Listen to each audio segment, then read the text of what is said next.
Hi everyone, it's Tamra. Today, Steve and I are going to discuss money and the struggles that we have with relationships and money.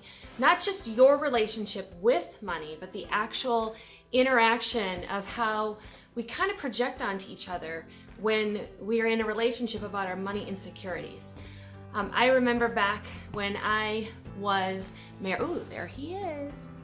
Hello, hello. Add you. Sorry for his interrupting my thumb in the way. You should be on now. Steve, do I see you? We're adding you.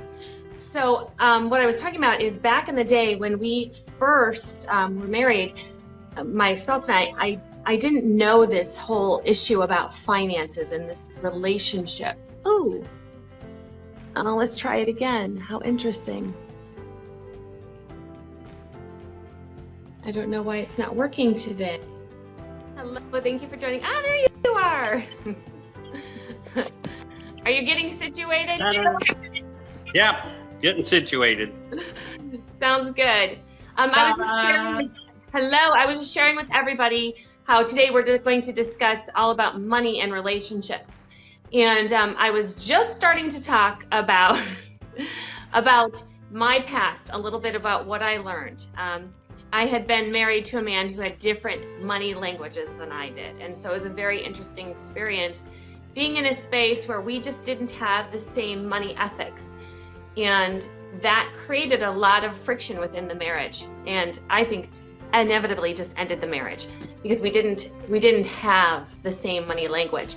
And I think it's not necessarily important to have the same money language as much as you understand each other. So I'm not saying if you're married to somebody of different spending patterns or spending lifestyles that it should be the end of a marriage. But I think conversation and communication around that topic can be a huge saver in the marriage, like the way to work past it. So how about you? Money language and relationships. Yeah, I spent 21 years in my last marriage, and there were lots of other problems, but money was one of the 2 or 3 foundational things in it.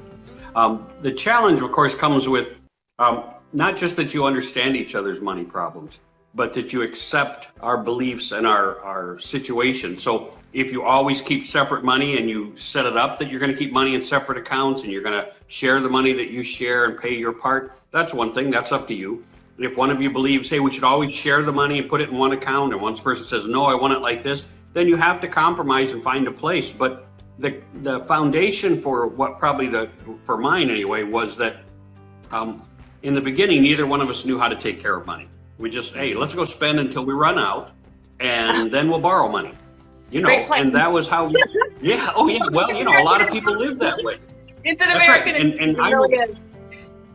That's it. That's why they invented credit cards for people like me in the beginning. And then somewhere along the way, somebody said, hey, pull your head out, start learning about money. And when you start, if the other person doesn't come along with you, I remember one time it was January, at the end of January, maybe the 1st of February, and suddenly we got a drawn at the bank. And so when we were overdrawn at the bank, I said, wow. And I looked at my wife, I said, hey, it says we're overdrawn. She says, nah, we're not. Well, long story short, we were $2,000 overdrawn at the bank. And when I looked back, she hadn't balanced the checkbook in over 12 months. So those were foundational differences. She said she was taking care of it, she would handle it. And then you find out, wow, not at all. And so those are the things that you have to talk about, you have to work out. And when they raise their ugly head, you really have to work on them. Money can kill your relationship, as you just said, for yours. Yeah. It's also having the courage to be vulnerable and say to somebody, hey, I need help. Like what you were talking about at that moment, if she had the courage to sit there and ask for your support around that, it would have changed things for her. I am real quickly, I can't win for losing. There's nothing positive in my life. I just want, okay. Wow. Yeah, we're in a little dark space. I'm sorry to hear that. Actually, if you really need support, let's not do that conversation here. I think it'd be better if you could reach out to one of us outside of this in either a chat or something else. I really hear you and understand that you're in a dark place, and let either one of us support you around that. So I don't want to minimize that at all. Unfortunately, please reach out for us, yeah, thank you for reaching out, and please communicate to one of us so we can support you. It's a very scary space. I get goosebumps. I'm so sorry that you're in that space. So let us help you. You know, let's to go back into that conversation about money and stress. It can, like even what this person's saying, you know, you can feel spun out and out of control out of a lot of things. So knowing that, you know, when you're not in a voice of a relationship with yourself, say you're not dating anybody or you're not married and you're having financial struggles, it is still a relationship with yourself, right? I mean, you need to have proper boundaries around the way you spend money. And one of my dear friends, well, not one of my dear friends to follow is Eckhart. Eckhart. And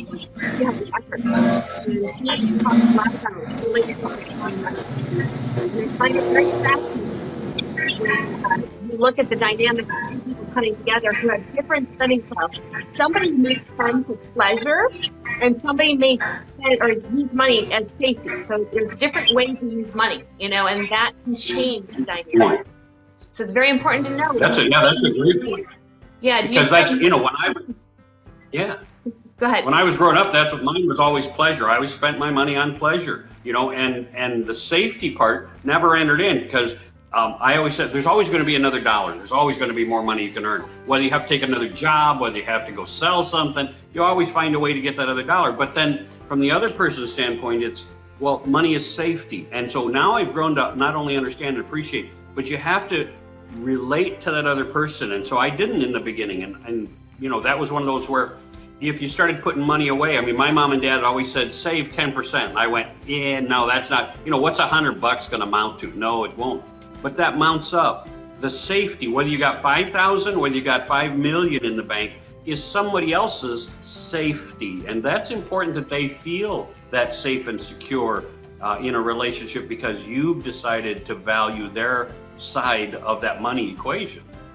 Yeah, and a lot of, like, for me, I'm a saver. That's just, you know, I don't attain things to feel a sense of value. It's just not my language. And understanding that about yourself helps you understand that when you spend money or you do something that's outside your comfort zone, why it's stretching your skills. So I've learned to value what I purchase on a different level because I understand that my safety is a component to the way I spend money. So understanding that dynamic is huge. It gives you a chance to really enjoy money and not make it so much about attaining and sustaining. Because the two of them are very, you know, they're very important. Both. You have to attain things to feel joy, to connect. I mean, it's important. I don't think materialism is all that valuable, but that's where I stand. But some people need things to connect. So it's really in a relationship, especially, you know, wanting someone who's a saver like me, if you don't understand each other on that dynamic, it can truly destroy the communication. Yeah, you know, and that is really valuable. I'm going to be moving my camera because my lawn guys just started to work, so it's not working sound-wise for me. So I'm going to try and find a safe and secure place where I can work in this whole deal. But when it comes to money, that's really vital that you understand that each of us comes with a different background when regard money. Each of us comes from a place where when we think about money, we have certain ideas. And that's vital for you to understand that your ideas may not match up with somebody else's idea. When you look at what we do, when you look at how we do it, start to evaluate and then start to teach each other. If you're in a relationship, starting to teach each other about money is really vital to your success down the road. Whether you feel it this month or this year, but down the road, it will be absolutely vital. And if, as Tamra says, you're all by yourself now, boy, teaching yourself about money is absolutely, I share with Tamra, I tell everybody, my son, when he was 15, I heard a video that said, don't make your kid get a job at 15 or 16, instead pay them to read a book of your choosing and do a book report. So we started that with my son, and before he graduated high school, he'd started a Future Millionaires Club. Now, that's just the opposite of what his dad was doing. I was spending money. I'd always spent money. Oh, I need a grandfather's clock? Buy a grandfather's clock. Oh, I need a new car? Go buy a new car. Right? Did I need any of those? Never. But what's fascinating now is he's in his 30s, and he's now spending 3 and 4 months of a year traveling the world, him and his wife, simply because he learned how to make money work for him. So that's vital, right? So do you believe that his money language existed because of what you taught him, or do you think some of that was a natural occurrence to who he is? I mean, no, I think what's that? Go ahead. I was just going to say, I sometimes think that there's, experiences in our lives that pull out the truth of who we are, but it draws attention to that. But there's a sense of safety. For me, I truly believe it's a sense of who I have always been. So for me, money is not attaining things, but I was curious, do you think that that experience brought out the beauty of who he is and helped him see it? Or do you think you taught him that foundation? I think it was more, he had to learn that. If he'd have learned generically from his mom and I, he'd have learned that, hey, we just spend money. Right. That's what we would have taught him at that point in time in his life. So I always thank God for something that I was listening or watching that told me, hey, maybe helping your child do something different from you. So I've been a reader, but reading the right information changed his life. And I think that's true for all of us. Yeah, I think that's very powerful. Yeah, I do. I agree that I think our lives pull out the nectar and the beauty of who we are. And some of these experiences can accentuate the opportunity to learn more about ourselves in a positive or a negative. I mean, I really don't see it as what I believe it serves you or it doesn't serve you. So I don't believe in a good, bad, right, or wrong, but to understand that this is actually adding quality to my life. And this actually kind of makes me feel minimized and withheld from the joy of my life. So a lot of the things, especially with money, and it's the same dynamic for me, is, when I spend some money on something, if it's something I really want, I test myself in this way. I'll say, if I still think about it 2 days later, I obviously really wanted it. So I'll go ahead and go back and purchase something like that. But if it's something that, I really wasn't sure and I really didn't know if it was really valuable to me, and I forget about it, then I knew it wasn't valuable enough to spend that money. Because money for me is all about safety. So that's the way I test that. I love that. I've heard that before, and I think it really holds true. And now as I've gotten older, I think it really is true. If you want something, think about it. I mean, obviously, as a salesperson, we teach salespeople how to overcome that objection. Well, I want to think about it. Well, there's only a couple of these. They might be gone by the time you get back. You should get it now, buy quick. But you know what? If we think about it, how badly do we really need something? Especially if it's a major purchase, I used to, a long time ago, 30 years ago, I sold cars. And I'd have people drive in with their groceries in the back just to look. And they drive out in a new vehicle. Boy, you didn't think about that at all, did you? And so those were great people to have come in because you didn't have to work that hard. You spent 3 or 4 hours with them, you sold them a new car, they were off and running.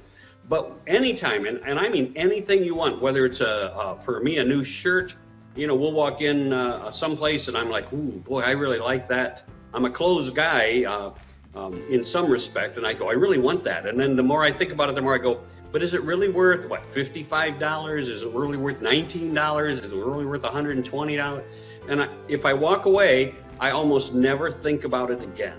And like you said, if I think about it tonight when I come home, maybe tomorrow I'll go back and buy it. But it certainly helps me to control my spending by just procrastinating on that. Mm-hmm. Yeah, it's really interesting. I think even let's go into gift giving. When you give someone a gift and you purchase something and they don't like it, or maybe they are getting a gift, maybe you're receiving something and you're having a hard time receiving it. I think it's all the same thing in the dance of a money language. You're spending money and it's that in and out source where you're allowing that flow to happen. And I think we can create a block financially in the same way. If we're not willing to let money go, we can't receive more money. If you're not willing to give, you're not going to receive. It's learning that balance of things. And so I think money is a great place to practice when it comes to relationships. Are you allowing yourself to give out as well as receive? Is there a flow in that? And so it's a fun opportunity to practice some of that as well, getting a chance at the balance. Yeah, and that really is, we talked about this a little bit last week, which was how to learn to give, how to learn to receive. Sometimes we're just givers. We say, hey, I give and I give and I give and I give. And then when somebody tries to give back to you, you're like, no, I don't need that. But the truth is, inside, you really do need it. So when you're a giver, learn to receive. And if you're a taker, wow, learn to give. Because somebody will give you and give you and give you, and then one day they'll make a comment. And it might be something as simple as, you haven't given me anything for a while. Or, you know what, I don't remember you giving me something. It seems small at the time, but that really is part of a huge part of your relationship. Learning to give, learning to receive. That's true with money. As a matter of fact, we watched this funny show where they get married when they meet. Love it. Marriage at first sight. I think it's Married at First Sight, I think. But, they talked, and one guy, they got their marriage money that went into the bowl. And the husband at one point in time they were struggling with something, and the husband said, I'm just going out. And he grabbed into the bowl, took $100 out of the bowl, and she said, hey, that's not just your money. And he went, that part is my money, and walked away. And for the next 5 weeks, I think, on the show, that was a big thing for her. She just kept going back to, and he stole my money. Ooh. You're like, wow, did he really steal your money? But you see, they didn't get a chance to talk about it. They didn't understand each other's financial language. And so that ended up being one of the major things that broke them up, because now she couldn't trust him. So that's a huge element. If there's no communication about, now let's say the money element is 50-50 contribution, fine. But if you're not in agreement about when to take it out or when to tap in, the trust is broken, because there's no communication around, I understand you're in sad space and you're frustrated and you need a break and you think the $100 will make a difference, whatever the amount was, then that's that opportunity of the discussion. Or maybe say, for me, I like to hold on to the money and maybe spend it together. Maybe that was an awesome opportunity to change the frustration. So it's always going back to that element of communication, where people don't take the time to hear somebody else's side of the perception. So it can create a lot. So along these areas, if you guys have a question on the money in your relationship or how to better handle money, certainly drop Tamra or myself an email that says, hey, I need help with this. I would like more help with this. Tamra, what's your email? It's Tamra, Tamra, at tamrablankenship.com. And it's spelled just like it sounds, Blankenship. So, Blankenship. Yeah, let's keep the conversation going, because really, you guys, and all the feedback you give me, help us create content for this 30-minute discussion that we go through. And sometimes it goes a little bit longer because there's a lot more to say, and sometimes you guys even chime in and share some information. So, really hey, by the way, do we have an event coming up in February, March? We do. We have our relationship workshop coming up again. So the one in November is already sold out. So we're looking forward to starting to fill the seats for our February event. It is in Florida. I don't see, would you like to share a little bit more about it for people to understand what's going on? Matter of fact, I just put together a little ad that I'm going to be sending it out. I'm going to be posted on Facebook, but it's all about your growth in your relationships, personal growth. If you remember, I wrote the book called The 20. It's the 20 things you need to learn in order to find the love of your life. Most people only hear find the love of your life out of that book, and they go, so this is a book about finding the love of your life? No, it's a book about what you need to learn in order to find the love of your life. We all need to learn, we all need to grow. When it comes to relationships, boy, I'll tell you what, when's the last time anybody, if you guys want to share with me, when's the last time, there's a lawnmower guy, suddenly they start up again. When's the last time you took a class on love or relationships? When's the last time somebody offered a class that you know of on love and relationships? And the answer is almost never. Yet it's a skill. It's a skill we need to learn in order to get really good at it, in order to find that partner and make it all work. So this workshop coming up in February of 2019. Matter of fact, you should send an email out to Tamra and book a ticket for it, because it's going to sell out.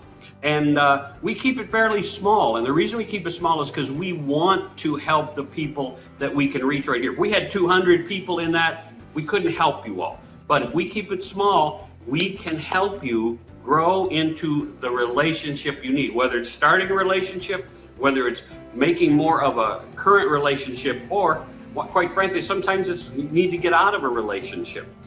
So if you want to bring your spouse, we'd love to have you and your partner join us, but it'll be coming up in February down here in Tampa. Does that help? Yeah, perfect. Thank you. Somebody's just chiming in. How much? Are you talking about disagreements in financial relationships, or it says how much to tip can I cause a disagreement? Just tipping. If you're tipping the wrong amount, somebody will get upset with you. Are you talking about like as a service to somebody, or I mean, if you could please elaborate, it'd be very helpful. I can answer that more directly. I think I always go with the 20% tip to any service. So I don't know if that helps, but if that attains to, I think it's a personal level. I think also, think about when we, what's the term? I'm losing my terms all of a sudden about, when you give back to church, the tithing? Tithing, thank you. Tithing? For tithing. I still do 10% of tithing. I mean, thank you, tipping. I think it's a personal thing. I mean, a lot of the times tipping is, are you talking about tipping within a relationship? Like, is it an experience where your girlfriend disagrees or your spouse disagrees with how much you tip? Well, it's a personal thing. And I think that's, if you feel like you had a great experience with the restaurant, the person who's serving you at the restaurant, then you should tip what you feel the service was warranted. How about you? What do you think, Steve? Here's my first question on that whole thing. If we're talking about tipping at a restaurant and you say, I disagree with how much my husband or my wife tips, how much money are we talking about? Are you really talking about $1, $1.50, $3? Is it worth arguing about for $3? And if you say yes, okay, then you need to sit down and really talk about it. But think about it, you're talking about $3 there. Now, that might also lead to a discussion about how you both really work with money.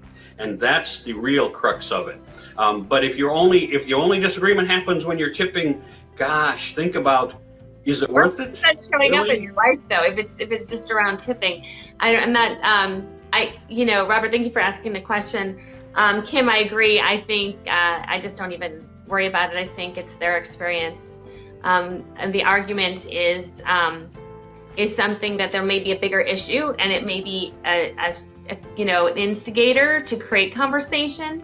So I would look more into that if that's what you're applying to, and saying that you get an argument about or disagreement about how much to tip. There may be a bigger issue here than just this little, this thing.